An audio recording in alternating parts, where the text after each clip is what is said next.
tape dans la brochure, en bas de la colonne, Zeprinat Vila, le dernier paragraphe. Zeprinat Vila beme mikve,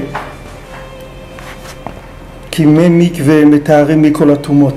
Ça, le nyan de Tvila dans le mikve, se tremper dans un mikve, parce que le mikve, ça purifie de toutes les impuretés.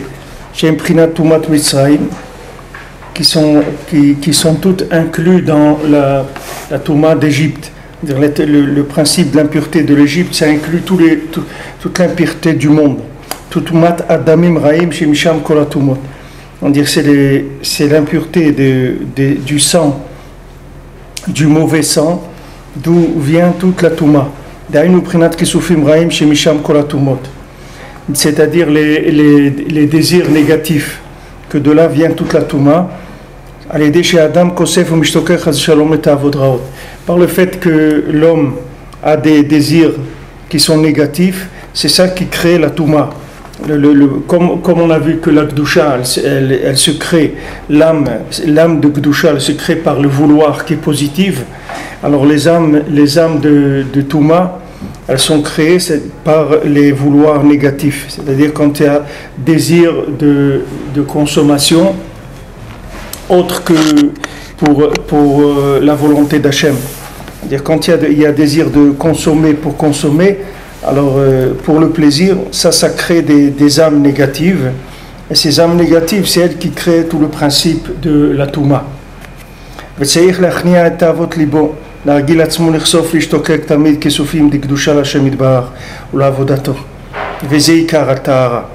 Et maintenant, il faut s'habituer à toujours dominer les désirs de son cœur, c'est-à-dire s'habituer à désirer, à languir, à vouloir toujours de se rapprocher d'Hachem et le servir. C'est ça qui s'appelle la tahara, c'est-à-dire la purification. Quand quelqu'un il demande comment il va faire pour s'en sortir pour sortir de ses désirs qu'il a,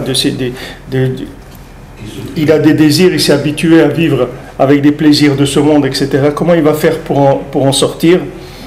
Alors ici, Rabbi Nathan il donne à ça, les hargil atzmo, il faut s'habituer à vouloir le bien. C'est ça qu'il faut, s'habituer à vouloir le bien. C'est ça qui purifie. C'est ça la tahara. La tahara, c'est comment on se purifie en s'habituant à vouloir le bien. C'est ça qui va purifier l'homme. Par ça, il va transformer le sang qui est négatif en eau. Donc ça va devenir de la Torah mamash. C'est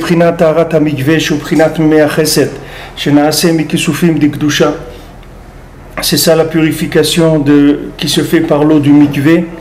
Parce que l'eau du mikvé, c'est des eaux de chassadim, c'est des eaux de bonté. Que cette eau-là, elle provient du vouloir de la Gdusha. Et ça purifie de toutes les tumot. On voit dans les communautés, on voit les rabbanim qui ont fait des communautés, ils ont toujours mis en première place le mikvé, qui est un mikvé dans la communauté. Parce qu'autour du principe du mikvé, alors ça va se construire, toute la communauté, elle va se construire à travers ça. Je me souviens une fois, le Rav Sitruk en France, il avait fait un discours sur ça il y a longtemps, il y a peut-être 20 ans ou plus même. Il avait fait un discours sur ça et d'un coup, ils avaient construit comme ça beaucoup de mikvés en France. Et beaucoup de gens, ils avaient pris sur eux d'aller au mikvé, etc. Parce que le mikvé, c'est ce qui va transformer le vouloir de la personne. C'est-à-dire que comme le mikvé, c'est des maïms de chesed, c'est de l'eau de chassadim, cette eau-là de chassadim, elle transforme le vouloir de la personne. C'est-à-dire que quand quelqu'un va au mikvé, il ne veut plus les bêtises qu'il voulait avant. C'est-à-dire que autant avant, il pouvait être pris par l'attirance de ce monde, par tout ce qu'il voit dans ce monde qui a l'air des choses qui vont donner du plaisir, etc., qui poussent à la consommation outre mesure. L'eau du mikvé, elle va transformer le vouloir de la personne, elle va faire que la personne va vouloir des choses bien. Parce qu'on avait dit que vouloir le bien, ça dépend des chassadim. C'est-à-dire, lorsqu'il y a des chassadim, ça fait vouloir le bien. C'est pour ça qu'Akadosh Baruch Hu, il a créé le monde avec de l'eau.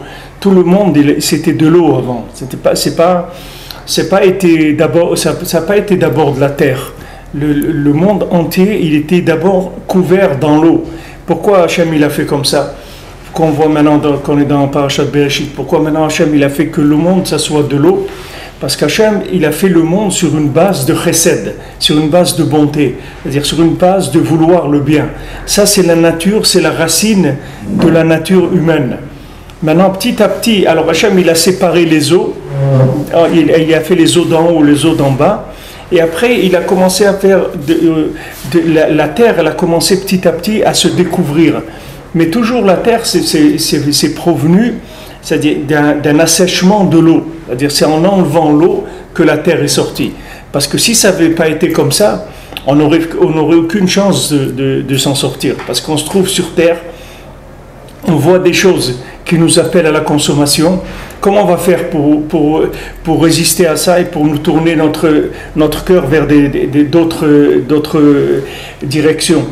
Alors le fait que maintenant Hachem il a créé le monde d'abord par de l'eau, le fait que maintenant Hachem il a fait que le monde c'était d'abord de l'eau, ça fait que toujours on a notre origine, elle est dans l'eau. Comme chaque individu, il est né d'abord, il a été conçu dans l'eau.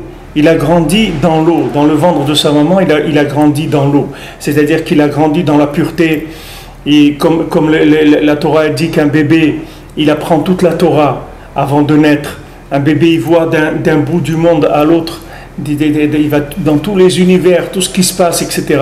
Pourquoi il voit tout ça? Parce qu'il baigne dans l'eau. C'est-à-dire qu'il est entièrement dans l'eau. Et ces eaux-là qu'il y a dans le placenta de la maman, ces eaux-là, c'est les eaux qu'il y avait avant la création du monde, c'est-à-dire c'est le début de la création du monde.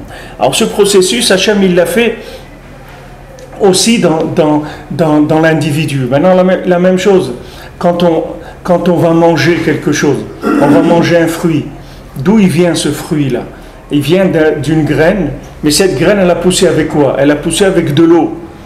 Cette eau-là, elle va être avant que le fruit, il ait son apparence d'attirance de consommation, il est passé aussi par l'eau. C'est-à-dire qu'il est passé par un appel, c'est-à-dire il peut donner un appel à autre chose que l'appel du ventre, comme on dit. Il peut donner autre chose parce qu'il est passé lui aussi par l'eau. Et comme ça, Hachem il a fait que toute la bria, on essaye de faire en sorte que toute la création elle soit passée par ça. C'est pour ça que le Baal Shem Tov il dit que quelqu'un qui va au mikvé le matin avant de faire sa prière, ça lui est compté comme s'il a jeûné. Ça fait comme s'il a jeûné cette journée-là. Même si après la tefila il mange normalement, mais ça lui est compté une journée de jeûne. Pourquoi ça lui compte une journée de jeûne? Parce qu'il a fait devancer l'eau. C'est-à-dire que la première chose qu'il a fait, comme Rabbeinu il dit, c'est écrit dans l'Agdama, dans la préface du Tikkun HaKlali, Rabbeinu dit Die Echter Zach Mikvé. Première chose, c'est Mikvé. Alors Rabbi Nachman Roussicher il me disait ça, parce que des fois j'étais en retard, j'avais peur de rater le net et tout, alors je me levais tard, alors j'allais d'abord faire la tefila et j'allais au mikvé après. Et lui, c'est pas un homme qui avait l'habitude de faire des remontrances ni quoi que ce soit. Mais une fois, il m'a vu, il m'a dit Slicha Shani Omer, pardon que je te dis ça, mais il faut aller au mikvé avant la tefila. Il ne faut pas aller au mikvé après la tefila. Il faut aller au mikvé avant la tefila. Parce que si tu veux, on sort d'une nuit dans le lit, on ne sait pas dans quel état la nuit elle s'est passée, on ne sait pas notre neshama où elle a été, qu'est-ce qu'on a passé comme rêve, comme truc. Le lit, on ne sait pas ce que ça a donné cette nuit de sommeil. Maintenant, quand tu te trempes dans l'eau le matin, tu as cette sensation-là de renouveau. Quand tu te trempes dans le mikvé, tu sens comme si tu remets un coup de démarrage, de renouveau dans l'âme. Tu as envie de faire des choses bien, etc. Ça vient de l'eau. De l'eau en général. Même quelqu'un qui va à la mer et qui va se baigner, il ressent ça aussi. Quelqu'un qui se trempe dans la mer, quand il sort, il se sent rafraîchi comme ça, il se sent à l'intérieur comme des idées nouvelles, un petit peu, il y a un renouveau. Parce que l'eau, elle a cette faculté-là de purifier le sang. elle a la faculté de faire dépasser ce côté consommateur qu'on a en nous. C'est un très grand inyan d'aller au mikvé avant la tfila. Il y a beaucoup de Breslevers qui vont 2 fois au mikvé. Ils vont à Chatzot avant de dire Tikkun Chatzot et ils vont aussi avant la tfila le matin. J'ai vu que le Rashash il dit dans comment ça s'appelle son sefer le sefer du Rashash, c'est le même nom que la yeshiva du Rashash là qui c'est Ora Shalom, non, c'est Nahar Shalom. Voilà. Nahar Shalom. Le sefer du Rashash, c'est du Rav Sharabi, c'est Nahar Shalom. Alors il dit là-bas quelque chose d'extraordinaire. Il dit que celui qui se lève à Chatzot, il dit que quand quelqu'un se lève à Chatzot, la partie de sommeil d'après, il goûte pas la mort, c'est fini. C'est-à-dire que ça ne s'appelle plus du sommeil. C'est plus du sommeil de nuit, c'est du sommeil de jour, c'est plus du sommeil de nuit. Il dit pourquoi? Parce qu'il se lève à Chatzot, il fait les brachot déjà. Il dit du moment où il fait les brachot, c'est fini. Le côté de la mort, il goûte plus à la mort. Goûter à la mort, c'est que dans la première partie de la nuit. Dans la deuxième partie de la nuit, il n'y a plus ça. C'est-à-dire qu'après Chatzot, il n'y a plus ce principe. C'est pour ça qu'il dit que quelqu'un peut dormir tranquillement après Chatzot, parce que c'est pas une période où la touma elle va toucher la personne. En tout cas, ici, Rabbi Nathan il donne cette aide-ça, l'ergil atzmo, l'irsov velishtokek, de s'habituer à vouloir, à désirer toujours des choses bien. Voilà comment on se purifie. Quelqu'un dit, mais comment je vais me purifier de là où je viens? Toute ma vie, j'ai mangé des choses pas cachères, j'ai fait des choses pas bien, etc. J'ai vu des films, j'étais comme ça, comme ci, comme ça. Comment je vais me purifier de tout ça? Alors, Rabbi Nathan te dit, tu vas t'habituer à vouloir le bien. C'est comme ça que tu vas te purifier. En t'habituant à vouloir le bien, tu vas purifier ton sang et après tu vas avoir du sang purifié, c'est-à-dire du sang qui va être attiré par les choses bien, pas du sang qui est attiré par des choses qui ne sont pas bien.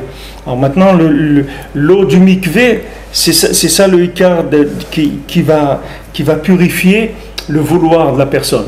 Maintenant, quelqu'un dit, d'accord, c'est bien que vous me dites qu'il faut vouloir le bien, mais comment on fait pour vouloir le bien? Quand on s'est habitué à vouloir que des choses à vouloir manger des gâteaux, à vouloir de l'argent, à vouloir des vacances, à vouloir des belles voitures, à vouloir tout ça, comment changer ce vouloir-là? S'habituer à vouloir servir Hachem, à vouloir prier, à vouloir habiter en Eretz Israël, à vouloir aider le Ham Israël, à aimer le Ham Israël. Comment on va vouloir des choses comme ça? Comment on va changer le vouloir? Alors, il te dit, tu changes le vouloir par le fait que tu vas au mikvé. Quand tu vas au mikvé, ça change le vouloir. Parce que le mikvé, il vient des eaux de bonté, de miséricorde d'Hachem. Quelle est la miséricorde principale d'Hachem? C'est celle-là. C'est de permettre à l'homme de vouloir les choses bien. C'est ça la miséricorde d'Hachem. Parce que même de donner la Torah à quelqu'un, si la personne elle n'a pas en elle purifié son sang, ça ne lui sert à rien la Torah. Parce qu'il ne veut pas la Torah. C'est pas qu'il ne veut pas, il aimerait bien vouloir, mais il ne peut pas. Il a le sang qui est plein d'impuretés, comme quelqu'un qui a le sang avec de l'alcool dedans. Alors il a le sang, ils font le test, ils voient qu'il a de l'alcool dans le sang, alors il ne peut pas conduire. C'est pas qu'il ne sait pas conduire ou ne pourrait pas conduire, c'est que maintenant le sang qu'il a l'alcool qu'il a dans le sang, ça le rend inapte à pouvoir conduire. Maintenant quelqu'un qui fait tchouva, c'est la même chose.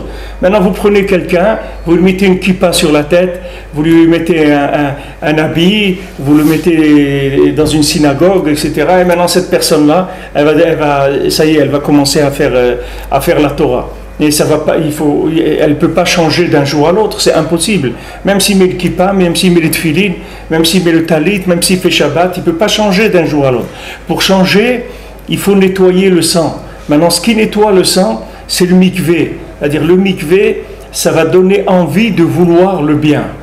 Parce que quand on va dans le mikvé, on va se tremper dans les eaux qui ont précédé à la création de la matière. Cette matière-là qui nous attire, qui nous donne envie de faire des bêtises ou de vivre comme des animaux qui cherchent tout le temps qu'est-ce qu'ils peuvent manger. Comment on va changer de ça? Le fait qu'on va au mikvé. Quand on va au mikvé, on se trempe dans ces eaux-là qui étaient antérieures à la création. Et ces eaux antérieures à la création, donc elles sont antérieures à tout concept de consommation. Alors Rabbi Nathan il dit c'est ça le mikvé, pourquoi à Shavuot on va au mikvé, qui Shavuot ou Matan Torah, parce que Shavuot c'est Matan Torah, c'est là où on a reçu la Torah. Veikar Kabbalat Torah beShavuot zochin al yedei kisufim dikdusha. Maintenant toute la réception, comment on reçoit la Torah à Shavuot, c'est parce qu'on l'a voulu, la Torah. On a désiré, on l'a langui, on l'a attendu. Chez Mishtokekim vekosfim l'Hashem itbarach kol yemei asfira. Que maintenant, pendant tous les jours de la Sphira, on désire, pendant tous les jours, on va compter le Homer, on va désirer se rapprocher d'Hachem. On a vu une lumière extraordinaire le soir de Pessah, et cette lumière-là, elle nous a plu, on a dit c'est merveilleux, etc. On a dit alors voilà, si tu veux cette lumière, elle peut être à toi, mamash. Maintenant, tu vas compter pendant 49 jours, exactement comme le Sipurei Maasiot. Quand maintenant, les enfants, ils étaient dans la forêt et ils n'avaient pas de quoi manger, ils ont rencontré un mendiant. Ils ont rencontré, disons, le mendiant aveugle. Alors, il leur a donné du pain. Alors, quand il leur a donné du pain, ils se sont sentis bien, puisque ces enfants, ils étaient perdus dans la forêt. Donc, dès qu'ils ont trouvé le mendiant qui leur a donné du pain, ils ont dit, ça y est, on veut rester avec toi, on veut rester tout le temps avec toi. Il leur a dit, ça, je veux pas que vous restiez avec moi. Mais je vais vous faire une bénédiction, vous soyez comme moi. C'est-à-dire, comme moi je suis aveugle de ce monde, c'est-à-dire que ce monde-là, il ne m'intéresse pas du tout, et je ne le vois pas, je ne le vois même pas, parce que maintenant ce monde pour moi, il est Kef Haïn, il est comme un clin d'œil, je ne le vois même pas, c'est pour ça que j'ai l'air d'être aveugle. Alors je vous fais une bénédiction, vous soyez comme moi. Et il est parti, il les a laissés. Maintenant, eux, qu'est-ce qu'ils ont fait? Le jour où ils sont mariés, ils ont commencé à languir, à dire, mais où il est ce mendiant-là qui nous a donné, le mendiant aveugle, qui nous a donné du pain dans la forêt? Quand ils ont commencé à se languir, alors là il est venu et leur a dit, avant je vous ai fait une bénédiction que vous soyez comme moi, mais maintenant je vous le donne, c'est à vous. Je vous donne ça comme cadeau de mariage, maintenant c'est à vous. Ça c'est le même principe que Matan Torah. Matan Torah, maintenant on a vu la lumière, c'est un cadeau d'Hachem le soir de Pessah. Chacun il a son soir de Pessah, chacun il a sa sortie d'Égypte. Chacun il a un moment dans sa vie où Hachem il lui brûle complètement tous les repères, toutes les bêtises de ce monde. Il n'y a plus rien qui l'intéresse. Il a un moment d'ouverture comme ça de l'esprit où tout disparaît. Toute la terre elle disparaît. Que ce soit l'argent, les femmes, la musique, le manger, la stabilité, la place sociale. Il n'y a plus rien. Tout ça, ça disparaît. Mais ça, il ne faut pas oublier que ça c'est un cadeau d'Hachem qui envoie uniquement pour permettre à la personne de vouloir le bien. Alors la personne, elle goûte à ça le soir de Pessah, le jour de sa sortie, le jour où il a son éveil, il goûte à ça. Mais maintenant, il y a 49 jours où il faut compter. Ces 49 jours, il faut compter pour arriver à ça. Ça veut dire compter. Ça veut dire, voilà, maintenant je compte. Quand est-ce qu'on va arriver à Shavuot? Quand est-ce qu'on va arriver à ce que la Torah, Hachem nous donne la Torah? Que toutes ces choses-là, ces sentiments-là extraordinaires d'ouverture, d'inspiration, de Emouna et tout, ça, on veut en faire un chemin concret. On va avoir un chemin concret dans la vie. Qu'est-ce qu'on va faire avec? Ok, on veut le bien. Il y a des gens, ils ont voulu le bien. Mais qu'est-ce qu'ils ont fait? Ils ne savaient pas quoi faire, parce qu'ils n'avaient pas la Torah. Vous prenez mai 68, par exemple. Qu'est-ce que c'est mai 68? Les gens, ils voulaient le bien. 168, c'est Gematria Chaim. Les gens, ils voulaient le bien. Ils voulaient la vie. Ils ont dit, on en a marre de cette vie-là, de consommation, de trucs. Ça y est, on ne veut plus ce système-là. Allez, on ne veut plus. Comme ils écrivaient sur les murs, les gens, pouvoir à l'imagination. Donner le pouvoir à l'imagination. Ils voulaient le pouvoir à l'imagination. Les gens, ils en avaient marre d'être enfermés dans des trucs. Mais les gens, ils n'avaient pas de Torah. Comme ils n'avaient pas de Torah, ils sont retournés chacun, il est retourné tranquillement, comme un toutou, il est retourné à l'école, il est retourné à l'université, il est retourné à travailler au ministère, et il a appelé ça une folie de jeunesse, une folie passagère, etc. Il y a quelques communautés qui sont faites comme ça en France, dans l'Ardèche ou les trucs, des communautés de gens. Ça a duré aussi quelques temps. Et ça s'est terminé. Les gens sont retournés là d'où ils sont venus. Pourquoi ils sont retournés? Pourtant, ils étaient sincères quand ils sont sortis dans la rue. Ils se sont battus, ils ont risqué beaucoup de choses, etc. Il y avait un idéal. Tu le voyais qu'il y avait un idéal. Mais cet idéal-là, il n'avait pas de chemin. Il n'y avait pas un chemin concret qui puisse réaliser, mettre en pratique cet idéal. Maintenant, chacun, c'est pareil. Chacun, quand il fait tchouva, il reçoit une lumière qui le rend tout de suite un idéaliste. Mais si maintenant, dans cet idéal-là, il n'a pas de Torah, alors cet idéal, il va partir. Il ne va pas rester. Parce qu'un idéal, c'est une lumière qui vient d'en haut, elle ne peut pas rester. Elle va rester que si la personne la concrétise par un chemin clair dans la vie, par un engagement clair dans certaines choses qui sont des choses les plus importantes. Alors maintenant à Shavuot, on va recevoir la Torah. Alors on a vu la lumière, on a désiré cette lumière, on l'a languie, on l'a attendue, et après elle va venir à Shavuot. D'ailleurs c'est écrit dans les Sfarim que Shmini Atzeret, Simchat Torah, c'est la même chose. C'est que mais Hachem il a fait Bekitsour, il a fait en résumé. Au lieu que ce soit comme Pesach et Shavuot, Hachem il a fait 7 jours, que ces 7 jours-là, ils incluent les 49 jours de la Sphira. Au lieu qu'on fasse 7 semaines, Hachem il a fait 7 jours dans Sukkot, et après il y a Matan Torah, c'est Simchat Torah. Simchat Torah, c'est Matan Torah. C'est le même principe que Pesach et Shavuot, parce que Shmini Atzeret, c'est une autre fête, ça n'a rien à voir avec Sukkot. C'est collé, mais ça n'a rien à voir. On fait chez Echianou et tout, c'est une autre fête. Elle aurait pu tomber, normalement elle aurait dû tomber 49 jours après le premier jour de Sukkot. Mais Hachem, il a fait Bekitsour. Pour ça aussi, on fait les Hakafot. On fait les Hakafot, ces Hakafot aussi, c'est les Sphirot, c'est la même chose. La première Hakafa, c'est Chesed, la deuxième Gvura. Les 7 Hakafot, c'est les 7 Sphirot, c'est le même principe, exactement que Shavuot. Alors maintenant, à Sukkot, que maintenant on va recevoir aussi ce Shmini Atzeret. Et ce Shmini Atzeret, c'est quoi? On fait quoi? Là, c'est la tfila de l'eau. C'est-à-dire qu'en même temps, la Torah, et en même temps, on reçoit l'eau. Pourquoi on demande tellement la pluie? Pourquoi on a tellement besoin de pluie? Pourquoi c'est écrit que la pluie, c'est une telle bracha dans le monde? La Gemara, quelle louange elle fait sur la pluie, qu'elle dit quel miracle. Quand la pluie, elle tombe, surtout en Eretz Israël, c'est quelque chose d'extraordinaire. C'est des jours de joie, on doit danser quand il y a la pluie en Eretz Israël. Pourquoi?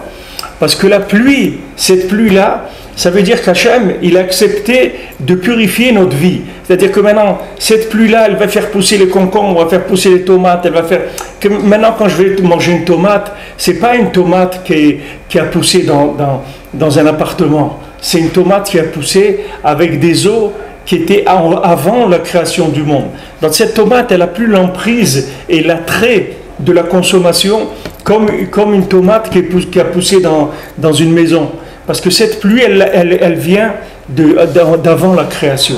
Donc elle va complètement purifier le concept de la consommation, qu'on va s'approcher de la chose. C'est-à-dire tout ce qui va se manger, tout ce qui est même à base de blé, toute notre nourriture, elle va changer complètement d'approche. Et surtout en Eretz Israël. Parce que toute la nourriture du monde, elle vient d'Eretz Israël. Quand vous faites Birkat Hamazon, vous remerciez Akadosh Baruch Hu sur Eretz Israël. Tout le Birkat Hamazon, il est basé sur Eretz Israël. Pourtant, les gens, c'est pas tout le monde qui vit en Eretz Israël, mais tout celui qui mange dans le monde, il mange d'Eretz Israël.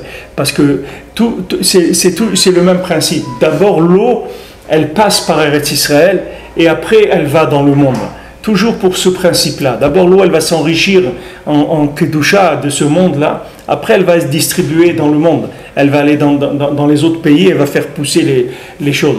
Donc le principe c'est comme ça, c'est que lumière, on voit de la lumière, cette lumière elle nous donne un élan, cet élan-là, il ne peut avoir de continuité, de kiyum, de maintien, que si on reçoit une Torah, c'est-à-dire des indications claires, comment il faut vivre, comment obtenir ces indications claires quand on a voulu un chemin, c'est quand on va au mikvé, c'est-à-dire l'eau, elle va nous débarrasser des concepts qui sont dans le sang. Parce que si on a des concepts dans la tête, mais le sang, il est resté comme il était, ça ne sert à rien. Ça ne sert à rien, parce que la personne, vous pouvez lui expliquer tout ce que vous voulez. La personne elle-même, elle est ce qu'elle est. Vous pouvez, comme on dit, comme ils disent en français, comme on dit, fuis la nature, elle revient au galop. C'est-à-dire que toi, tu vas fuir la nature, elle revient au galop. Maintenant, quelqu'un, un rab, il a donné un exemple, quelqu'un, il a apprivoisé un chat. Il a apprivoisé un chat, il lui a dit, maintenant tu vas te comporter comme un homme, et il lui a mis une serviette, il l'a assis à table, il avait une fourchette, un couteau, un verre, et Mamash, le chat, il était assis très très gentiment, très correctement. À un moment, alors il a montré à quelqu'un, et il a dit, tu as vu ce que je suis arrivé à faire d'un chat, et regarde un petit peu à quoi on peut arriver, tu vois qu'on peut les domestiquer, on peut arriver à faire d'eux des gens qui savent, des animaux qui savent se comporter comme il faut, etc. Alors l'autre, il a sorti une souris, il a jeté comme ça, le chat, il a sauté, il a tout cassé ce qu'il y avait sur la table, il s'est jeté sur la souris, et pourquoi? Parce que son sang, c'est d'un chat, c'est de manger des souris, c'est ça ce qu'il appelle. Maintenant, quelqu'un qui a son sang, qui est complètement attaqué, qui est intoxiqué par des clipotes, qui s'est habitué depuis qu'il est né, qu'on lui a dit il faut consommer, il faut consommer, il faut consommer. C'est pas maintenant que vous allez lui dire le contraire, qu'il va changer en 24 heures ni en 24 semaines. Ça va lui prendre du temps. Alors maintenant, il faut une méthode pour changer pendant ce temps-là. Alors Rabbi Nathan, il dit, voilà, comment tu vas faire? Tu vas t'habituer à vouloir le bien. Comment tu vas faire pour vouloir le bien? Tu vas te tremper au mikvé, c'est tout. Quand tu vas te tremper au mikvé, tu vas te tremper dans les eaux qui étaient antérieures à la création. Tu vas retourner prendre de l'énergie dans un endroit où la consommation, ça n'existait pas encore. Et après, tu vas redémarrer tu vas pouvoir vouloir le bien. Après ça, tu vas pouvoir vouloir le bien, ton sang, il va déjà petit à petit se nettoyer. Ça va prendre le temps que ça va prendre, mais la personne, chaque fois qu'elle va au mikvé, elle va se nettoyer. Elle va nettoyer son sang, elle va purifier son sang, jusqu'à que ça devienne quelqu'un qui ait envie du bien, qui ait plus envie du mal. Il n'y a pas de raison qu'une personne elle fasse des efforts énormes pour lutter contre le mal. Il n'y a pas besoin de faire des efforts. Il y a besoin d'être quelqu'un d'autre, c'est tout. Il faut se déplacer, il faut déplacer le vouloir. Le désir qui est dans les choses pas bien, il faut le placer dans les choses bien. Pour ça, il faut purifier le sang. Et à ce moment-là, on arrive à un chemin dans la Torah. Après, on veut un chemin dans la Torah. C'est pour ça qu'au Rabbeinu, Rabbi Youdel, il est venu chez Rabbeinu. Rabbi Youdel, un des plus grands élèves de Rabbeinu, c'était un kabbaliste, quelqu'un qui faisait des miracles, etc. Alors il est venu chez Rabbeinu. Il a dit, Yorenu Rabbeinu derech be'avodat Hashem, que le Rav, il nous montre un chemin dans le service d'Hashem. Alors Rabbeinu, il lui a dit, la da'at ba'aretz darkecha, tu es dans la terre encore, tu veux connaître des chemins dans l'avodat Hashem. Il dit, de quoi tu parles? Tu parles de chemin dans l'avodat Hashem. Tu es dans la terre encore. Ça veut dire que tu as encore des désirs de terrien, de terrestre. Tu as des désirs du terroir. Tu aimes les trucs du terroir, de la terre de ce monde. Qu'est-ce que tu parles des chemins dans l'avodat Hashem? Alors ça c'était Rav Youdel, c'était un grand tzaddik. C'était le descendant il a remplacé le Rav Barour de Medjiboz. C'était un très très grand tzaddik. Si maintenant il y avait ce Rav-là de Rav Youdel, le monde entier serait venu se prosterner à lui. C'était un très très grand tzaddik. Et Rabbeinu lui a dit, tu es encore dans la terre et tu parles des chemins d'Avodat Hashem. C'est-à-dire tu es encore intéressé par les choses de ce monde et tu viens parler de chemins dans le service divin. Mais les chemins dans le service divin, on les trouve quand on s'est purifié.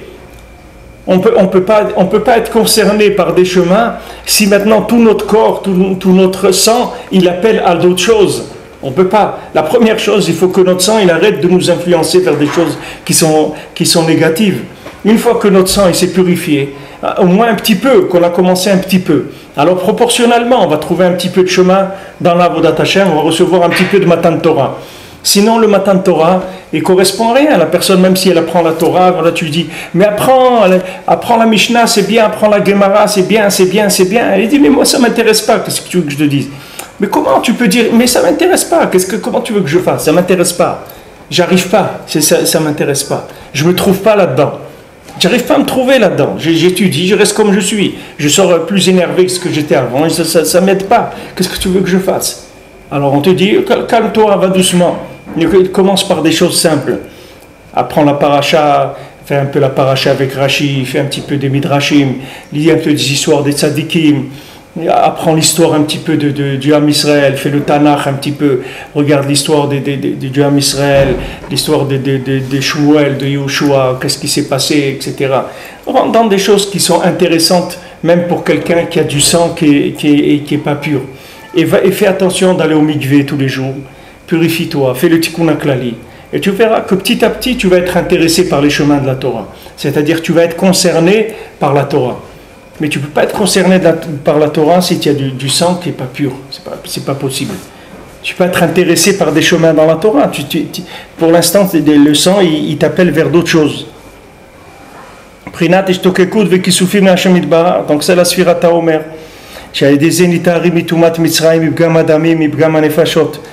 Canal. C'est-à-dire que maintenant, grâce au languissement d'Hachem, c'est pour ça que Rabbeinu aussi, il donne aussi un conseil, il dit de faire attention d'aller au mikvé pendant la Sfirat HaOmer, plus que d'habitude. C'est-à-dire même quelqu'un qui n'a pas l'habitude d'aller tous les jours au mikvé, pendant les 49 jours du Homer, il faut faire attention d'aller au mikvé tous les jours. Pourquoi? Voilà, vous voyez maintenant pourquoi. Ça, comme Rabbeinu il dit comme ça, on ne sait pas pourquoi. Mais voilà pourquoi. Parce que pendant ces jours-là, qui sont des jours de préparation à recevoir les chemins qui sont les indications de la Torah, il faut arriver à avoir des languissements du bien pour pouvoir repérer après dans la Torah ce qui est bien, ce qui nous intéresse, qu'on soit intéressé par le chemin de la Torah. La Torah, ce n'est pas qu'une vie sociale et une vie familiale et une vie communautaire et une vie comme ça. La Torah, c'est quelque chose qui concerne chaque individu tout seul. Il a son lien avec la Torah. Maintenant, pendant la Sfirat HaOmer, Rabbeinu dit qu'il faut faire attention d'aller au mikvé tous les jours. Alors ça enlève la Touma d'Égypte, ça enlève ça nettoie le sang et ça fait sortir des Bgam à Nefashot. Qu'est-ce que c'est le Bgam de Nefashot? C'est que chaque fois que quelqu'un il veut quelque chose de pas bien, il crée une âme négative. Maintenant, cette âme négative, soit elle va le pousser à lui à faire du mal, soit elle va pousser quelqu'un d'autre à faire du mal. Mais en tout cas, cette âme négative, elle va arriver à un résultat. À moins que cette âme négative, elle tombe chez quelqu'un qui est un tzaddik, et que ce tzaddik-là, il arrive à la réparer par le fait qu'il ne tombe pas dedans. C'est-à-dire que maintenant, ce vouloir négatif, il va créer une dose, une forme vivante de vouloir négatif. Et ce vouloir négatif, il circule dans l'air. Maintenant, quelqu'un, il va l'attraper. Maintenant, si c'est quelqu'un qui est un rachat, que lui-même, c'est quelqu'un qui fait que du négatif, ça va lui augmenter plus son vouloir négatif. Si c'est un tzaddik, alors soit ça peut le faire tomber, soit lui, il va résister à ce vouloir négatif et il va me réparer comme ça. C'est-à-dire, comme ça, il va me réparer. C'est écrit que quand on va chez le tzaddik, alors on va avec, chaque personne, elle va avec tous ses vouloirs. C'est-à-dire le tzaddik, il attire la personne avec ce qu'elle veut de bien et ce qu'elle veut de mal aussi. Et le tzaddik, il prend tout ça. Et le tzaddik, il prend tout ce que la personne elle a voulu de mal, c'est-à-dire tout ce qu'elle a fabriqué comme âme négative, et il les transforme en positif. Il y a une Torah Shlema, une Torah entière dans l'écouté Moran sur ça. Sur le fait que le tzaddik, il fait monter même les vouloirs négatifs de la personne. Il suffit que la personne elle ait un seul vouloir positif, ça suffit pour que le tzaddik il puisse réparer tous les vouloirs négatifs que la personne elle a pu avoir. Alors maintenant, il faut savoir que chaque désir, chaque vouloir, surtout s'il est exprimé avec la bouche, alors il fabrique une âme, positive ou négative, tout dépend le vouloir de la personne. Alors maintenant, quand quelqu'un il passe par ça, c'est-à-dire qu'il va au mikvé, il enlève cette impureté de l'Égypte, il nettoie son sang et il arrête de fabriquer des âmes négatives. Alors maintenant, il commence à fabriquer des âmes positives, des âmes saintes. Que grâce à ça, les lettres de la Torah, elles vont commencer à composer des mots qui sont des mots bien, des mots positifs. Et à ce moment-là, il va recevoir la Torah à Shavuot. Maintenant, quelle est la Torah qu'il va recevoir à Shavuot? C'est la Torah que lui-même, il a écrite avec ses vouloirs positifs. C'est ça la Torah qu'il va recevoir. C'est ça. Pourquoi maintenant quelqu'un, vous voyez des gens qui ont des théories, qui sont des théories de folie, des fous dans la philosophie ou dans des choses. D'où ça vient ça? D'où ça vient que quelqu'un, il a découvert une théorie, et cette théorie-là, elle vient dans le monde, le marxisme, n'importe quoi. D'où ça sort ces choses-là? Ça sort du vouloir négatif. C'est-à-dire que la personne, elle a tellement voulu des choses pas bien, que c'est devenu une Torah chez lui. C'est-à-dire qu'il a fini par l'écrire. C'est-à-dire que c'est devenu un écrit. Parce que les lettres, elles ont pris la forme de son vouloir négatif. Donc c'est devenu une théorie dans le monde qui est sortie. Maintenant, tant que ces vouloirs négatifs, ils ne seront pas épuisés, cette théorie, elle va vivre.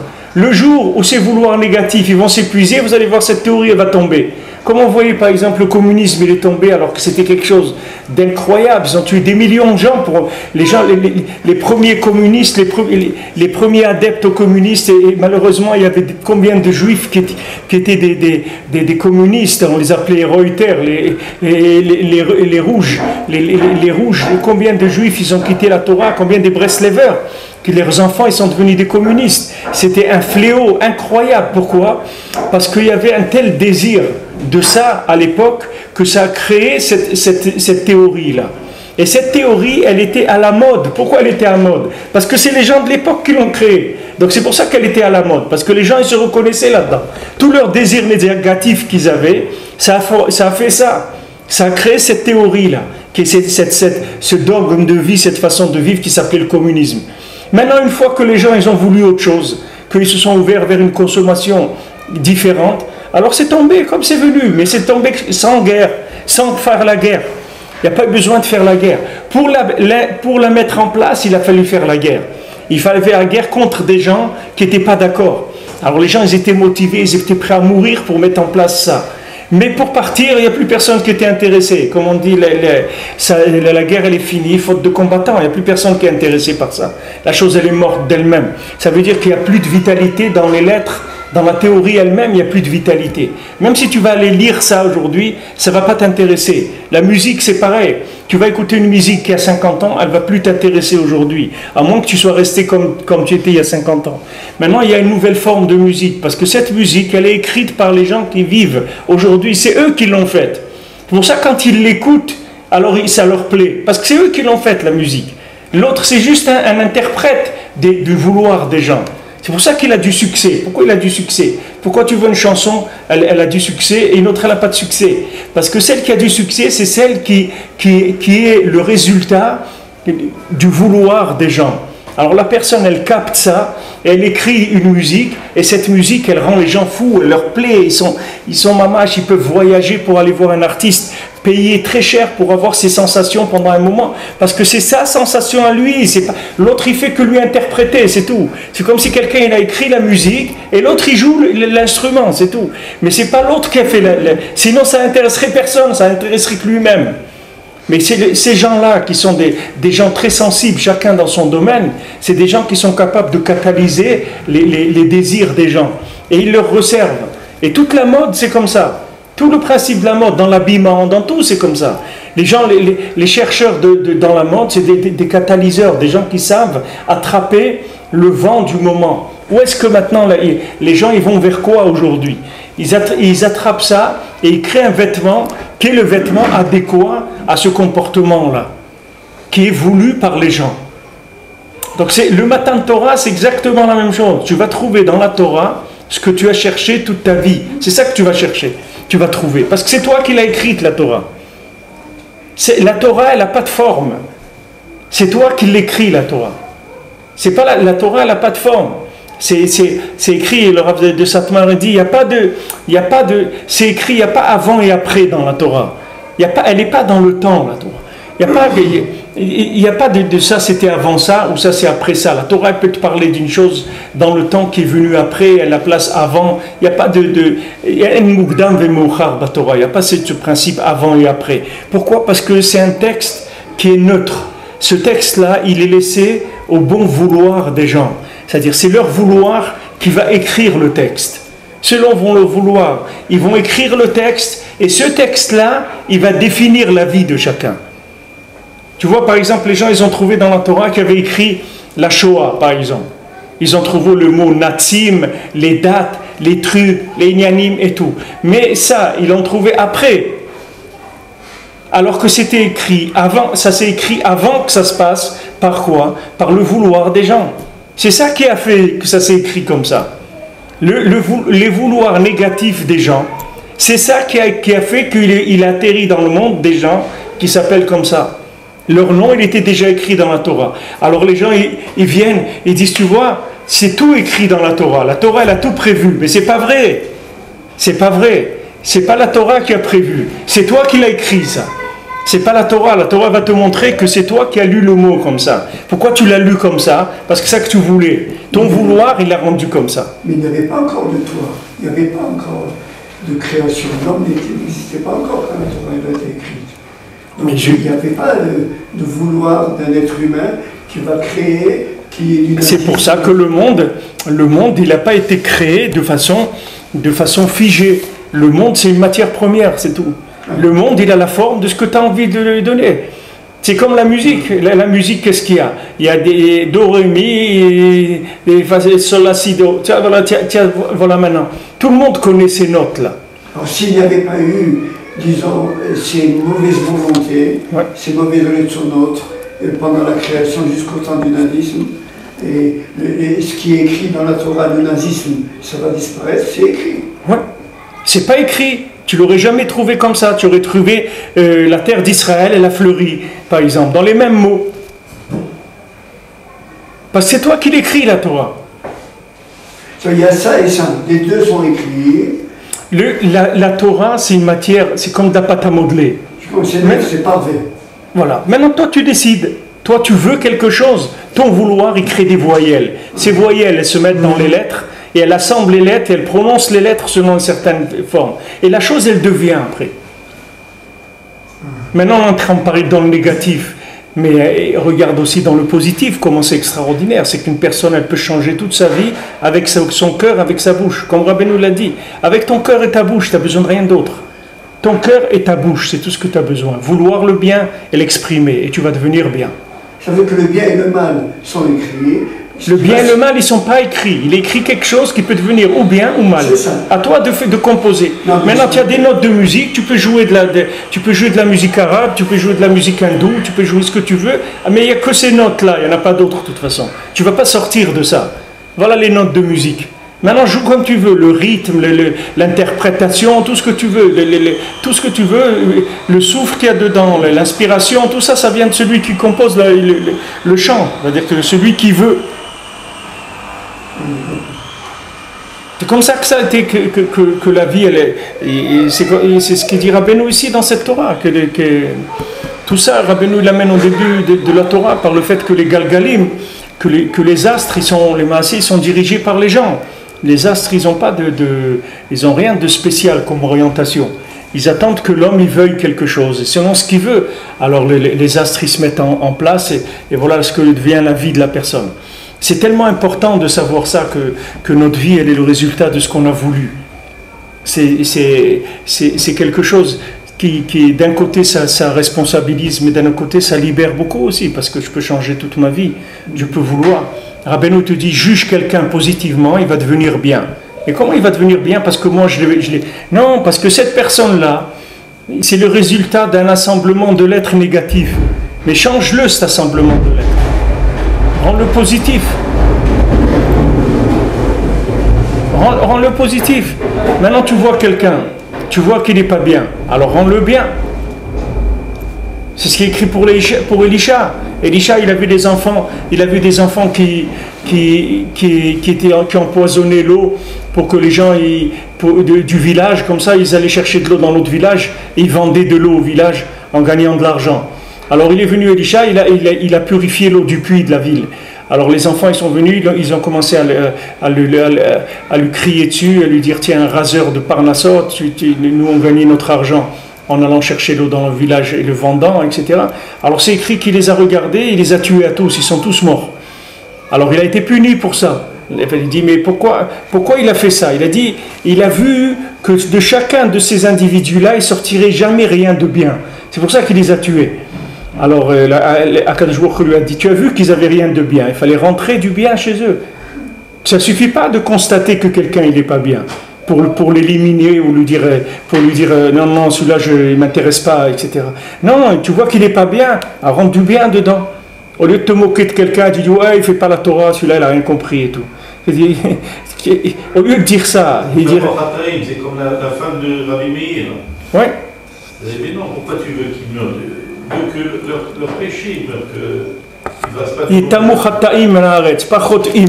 pas les chotim, pas les fauteurs. C'est des fautes qui doivent se paraître, pas les fauteurs. Parce que les fauteurs, ils fautent, parce qu'il y a des fautes, sinon Il dit quelqu'un, le Noam Elimelech, il dit que quelqu'un est venu chez lui, il s'est caché comme ça, il voulait voir comment le Noam Elimelech il faisait les caparottes pour Yom Kippour. Alors Noam Elimelech il lui a dit qu'est-ce que tu veux? Il dit je veux vous voir faire les caparottes. Il lui a dit c'est pas possible, tu veux voir les caparottes, tu vas aller là-bas chez un tel là-bas, tu vas voir comment on fait les caparottes. Alors il a été là-bas, il a trouvé que c'était un aubergiste juif et avec sa femme, et c'était que des goïms là-bas, tout le truc c'était que des goïms qui buvaient, etc. Bon, il est resté là-bas jusqu'à que tout le monde s'est saoulé, ils sont partis. Après, l'aubergiste, il lui dit, qu'est-ce que tu veux? Il lui dit, non, je n'ai pas où aller, je voudrais rester là, etc. Alors, il lui a dit, tu veux dormir ici? Ok, ils sont rangés, il a dit, bon, il va dormir là-bas. Après, il voit, c'était avant l'aube de la veille de Yom Kippour, donc l'aubergiste et sa femme, ils se lèvent. Alors, et les enfants, tout le monde, la famille, il dit, allez, sortez les carnets. Alors chacun il sort son carnet et il dit tout ce qu'il a fait de mal dans l'année, tout ce qu'il a fait, tac, tac, tac, tac, tac, chacun il lit, voilà, ça, tout était inscrit, chacun avait son carnet où il l'inscrivait. Quand ils ont fini chacun de lire leur carnet, maintenant il dit, sortez l'autre carnet. Qu'est-ce qu'il y a dans l'autre carnet? C'est tous les problèmes qu'ils ont eu dans l'année. C'est-à-dire tous les problèmes, un jour il a attrapé le rhume, un jour il a perdu son porte-monnaie, un jour il a raté le train, tout il a écrit là-bas, tac, tac, tac, tac, tac, tac. Alors il dit, quand ils finissent tout, il dit, voilà, Kadosh Baruch Hu, nous on a fait ça de mal, et toi tu nous as fait ça de mal. Nous on te pardonne, kapara, et toi tu nous pardonnes, kapara, mechila, et truc. Et ça y est, il a terminé. Il a dit, nous on te pardonne ce que tu nous as fait de mal, et toi tu nous pardonnes ce qu'on a fait de mal, et voilà, c'est fini. A terminé. Parce qu'il était sûr de lui, il est tranquille, il n'a pas de bilboulim, il a dit va voir comment on fait les caparottes. Voilà, il a trouvé sa façon en lui de faire les caparottes, il avait de la tmimout. Pour lui, chaque fois qu'il a reçu un coup, c'est en rapport parce qu'il a fait quelque chose de pas bien, comme la Gemara dit, Eni Surim Blo Avon. Donc voilà, j'ai fait des avérotes, j'ai aussi des problèmes dans ma vie, dans mon année. Ok, non, on te pardonne les problèmes que tu nous as fait, toi tu nous pardonnes Moi, je dis une chose pareille. On te pardonne les fautes qu'on a fait, mais le problème qu'on a eu, c'est à cause de nos fautes. C'est pas parce que lui nous a fait des problèmes. C'est que nous, on s'est créé des problèmes avec nos fautes. Mais pourquoi il nous a fait ces problèmes avec nos fautes? Pourquoi il nous a mis dans un monde que 90% de ce qu'il y a dans le monde, ça ne t'inspire qu'à fauter? Il faut que tu sois un type qui a une imagination extraordinaire pour que tu puisses imaginer qu'il y a une autre forme de vie que les milliards d'habitants qu'il y a sur Terre. Tout le monde court vers l'argent, il y a des bourses, il y a des trucs, il y a des trains qui voyagent, qui amènent du blé là-bas, il y a des trucs. Et toi, tu viens, tu dis, non, tout ça, ça n'existe pas. Alors qu'est-ce qu'il existe? Un autre monde. Il dit, celui-là, non, tout ça, c'est rien. Et il faut une sacrée dose d'imagination pour arriver à ça. C'est pas n'importe qui peut imaginer ça. Alors Hachem il nous a mis dans un monde où normalement on doit fauter, ça c'est la norme normale. Normal, voilà les premiers hommes ils sont venus, ils ont fait que fauter, ils ont été même avec des animaux, avec des trucs. La Neshama elle saute pas, elle saute au moment du trait. Hein? La Neshama elle sort au moment du trait, elle ne peut pas supporter le trait. Elle sort du corps. La Neshama elle quitte le corps. Chacun selon ce qu'il a, le srout, combien il a éduqué sa Neshama.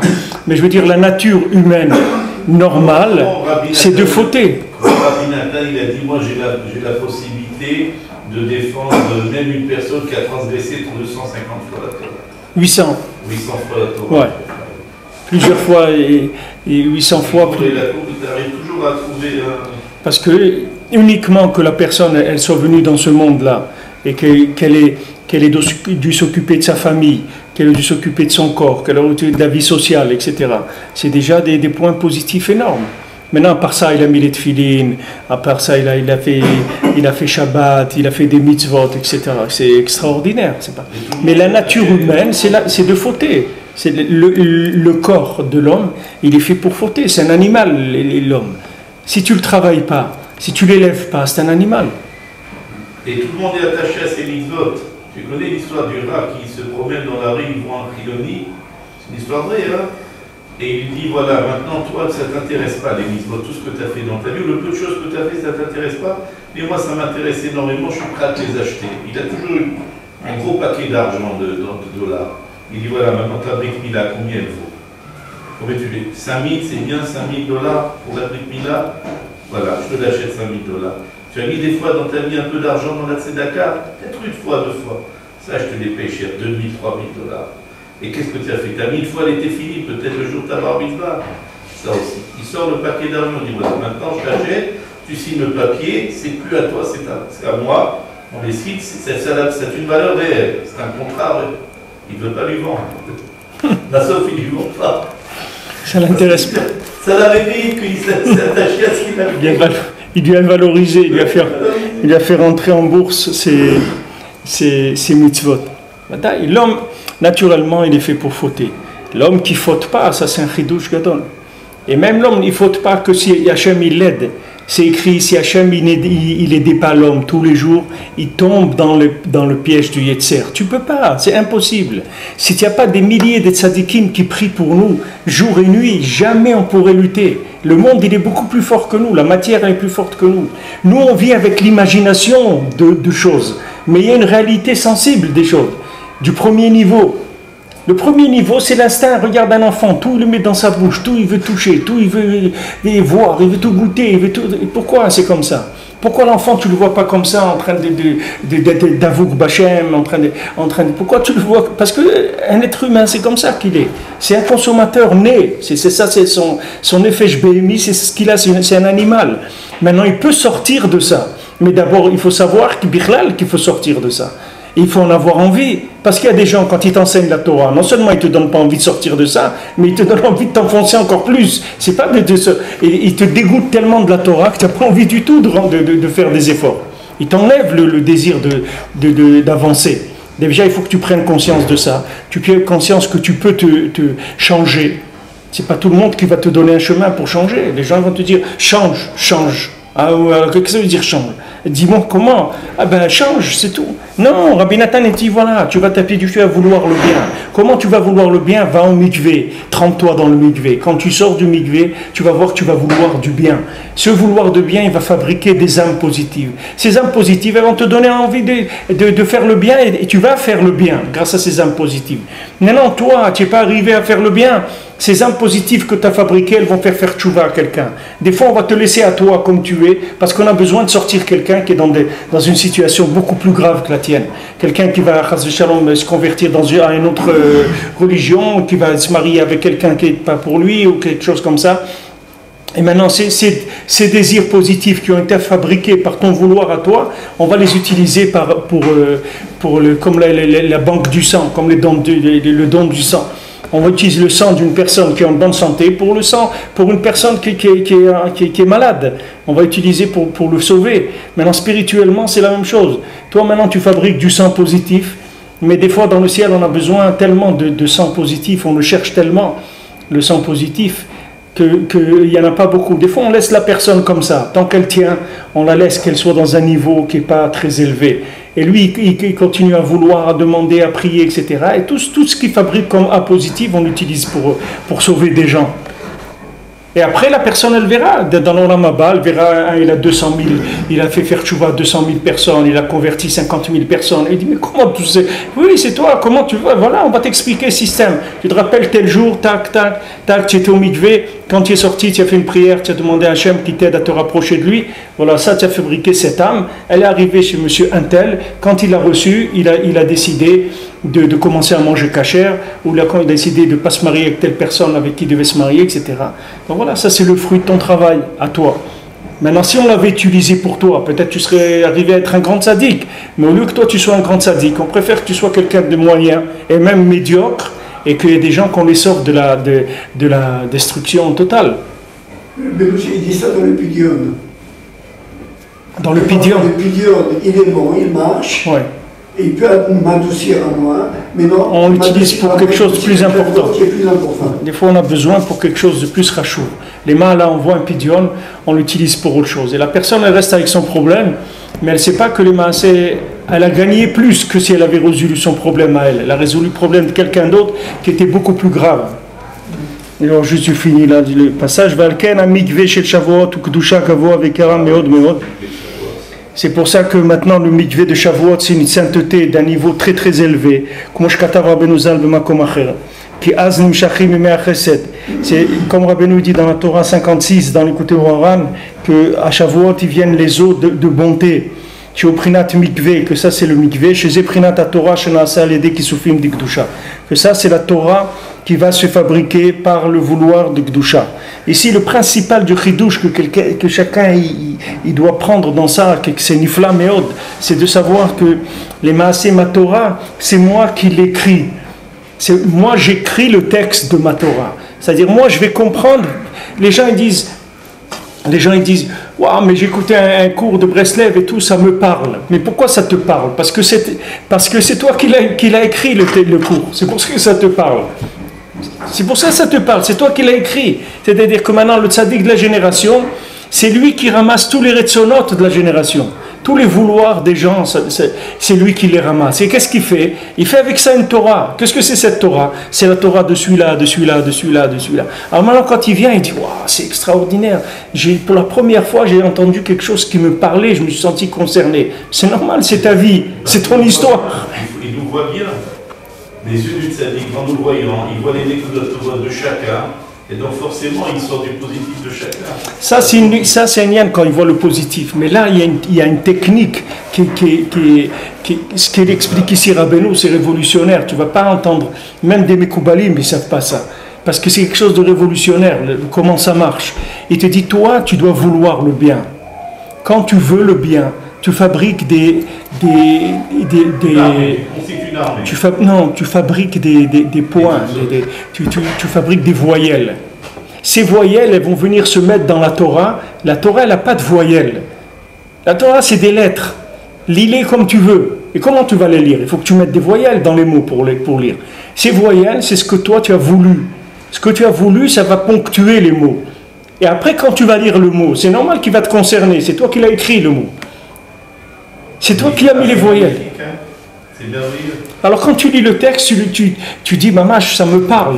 Alors maintenant, toute la Torah, elle est comme ça. Après, tu vas prendre la Gemara, tu vas prendre n'importe où. Tu vas lire le texte, tu vas dire, mais c'est incroyable, je me sens tellement concerné par ça. Et il y a des gens, ils ne sont pas concernés du tout.